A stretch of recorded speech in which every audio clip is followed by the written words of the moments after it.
Now, I am not a neglectful car owner, but this is something that may have happened to you in the past. Um, I bought this car used, and as you can see, it's in beautiful shape, runs well. Not a lot of time on it. Just look at those braids. But something you'll notice here is look at these back tires.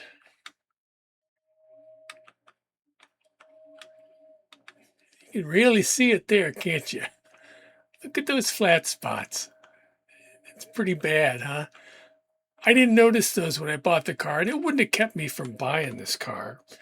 But when I took it home and put it on the track, you can imagine my surprise as it went clunk, clunk, clunk, clunk, clunk all the way around the track. And I picked it up and my mouth dropped open. But, you know, not a big shocker. Again, Carrera tires, what do you expect? But, we want to avoid this kind of thing from happening. So, what I'm going to do is show you some solutions in car storage that will keep this from ever being a problem for you when it comes to storing your cars.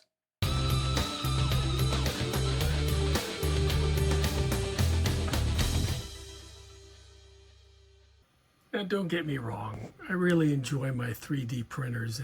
They're very useful, and I found lots of fun and interesting things to use in my slot car hobby. And let me tell you about one here.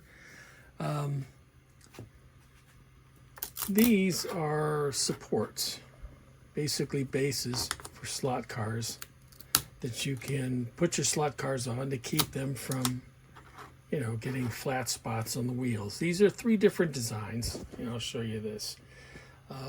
But what I really want to tell you about is, as great as these are, and as useful as these 3D printers are, they're not always the best answer for a given problem. So let me show you that right now. Now, let's take a look at these 3 different designs. I got these all off Maker World. And the first one's a pretty minimal design. I'll show you here in a minute. But, it barely holds the car off the surface, because you can see those little buttons on the bottom aren't very high. So it just barely holds it over the track. The second version I really like. It's nice. It holds the car a little bit higher off the surface. So that's pretty nice. And then this other design, which is pretty good as well. A little more advanced than that one. Some higher buttons to keep the back off. And as you can see, it holds the car nicely up high enough so you don't have to worry about those tires getting flat. So again, all 3 of these designs are pretty good. I like these 2 the best. I think are the superior designs. This one's a little simple. The main difference too is how much plastic each one takes. Obviously these 2 take more plastic than that. But you have to print these things out. And plastic isn't free. The PLA, which is pretty much what you'd want to use for this, it doesn't cost a lot, but again, it takes time and effort to print these things out to use them. So let me show you another solution that's I found that I think works just as well, and maybe a little bit better, not only from a practical standpoint, but from your pocketbook as well. So here's an alternative solution. I was thinking it might have been Joe DeCola. My racing pals told me about this, but this is a miniature Jenga set. This is something you can find at like Dollar Tree for $1.25, $1.50 now. And there's probably about, 69 of these little squares. And I'll show those to you. They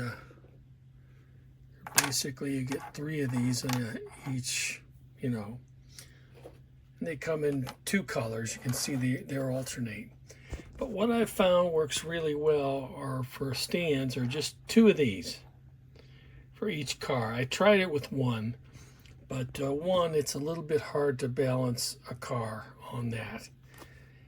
I take these, and what I do is I glue two of these together. It just makes it a lot easier if you're glued together. So you have a block like that, and you just put your car right down the middle.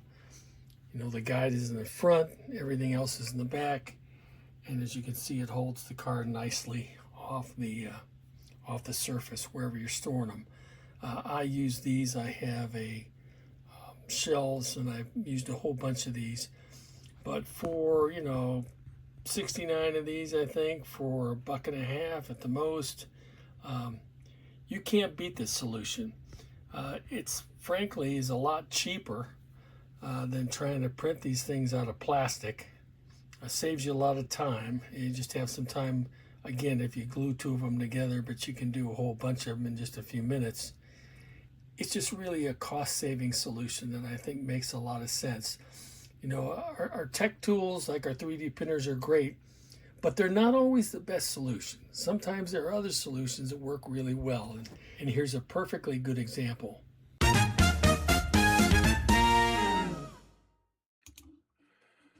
All right, so I want to admit that I've been remiss over the past few months on catching up with some stuff. I was so busy with putting the AMSCO videos together and some other projects that, I kind of fell behind on the stuff I've been getting in the mail. So I wanted to go through some of that stuff. First of all, if everybody knows Bo, if you've been on any of the chats and some of the live stream, and Bo sent me some fun stuff. It's a really cool sticker. I like this. Motorsports are dangerous. Also in Bremen, they're involved, I guess, in supporting this space program, doing some satellites and stuff. So he sent me this really cool, like it's a model of a satellite that you can put together.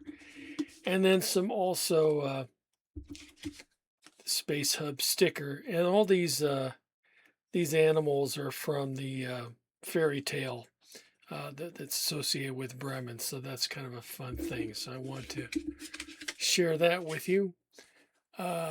Next, I got some stuff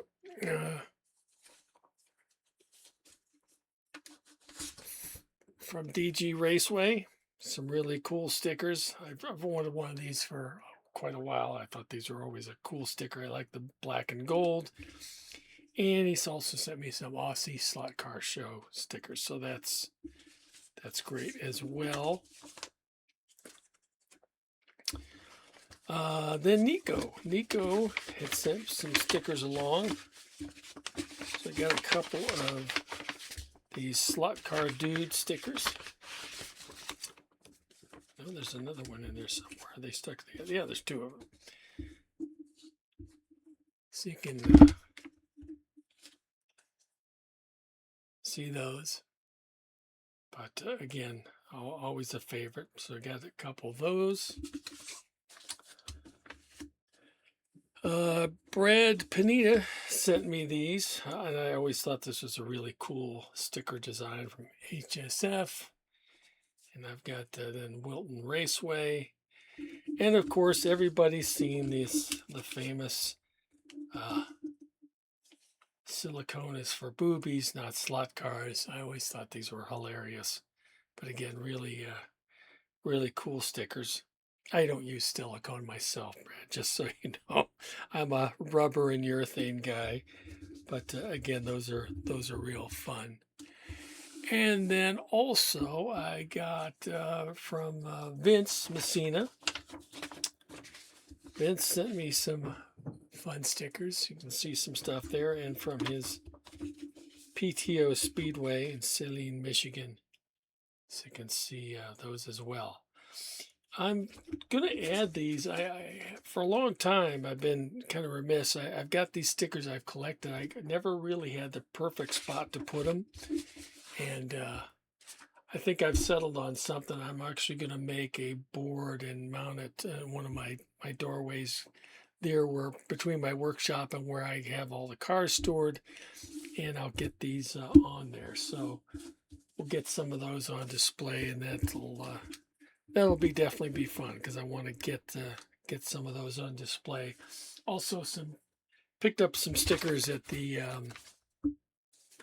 AMSCO race too, which I'll add to that.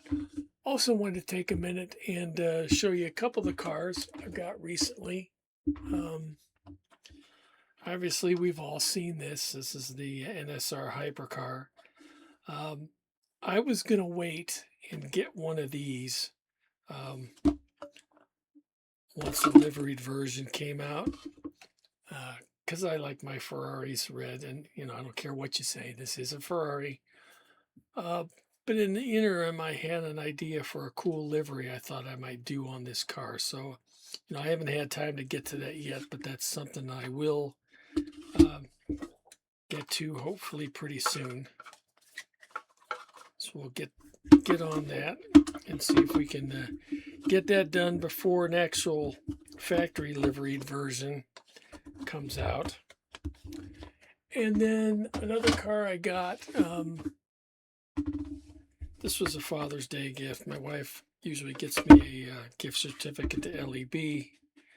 So I used it to get this one. I really like this color scheme on this Carrera Mercedes AMG.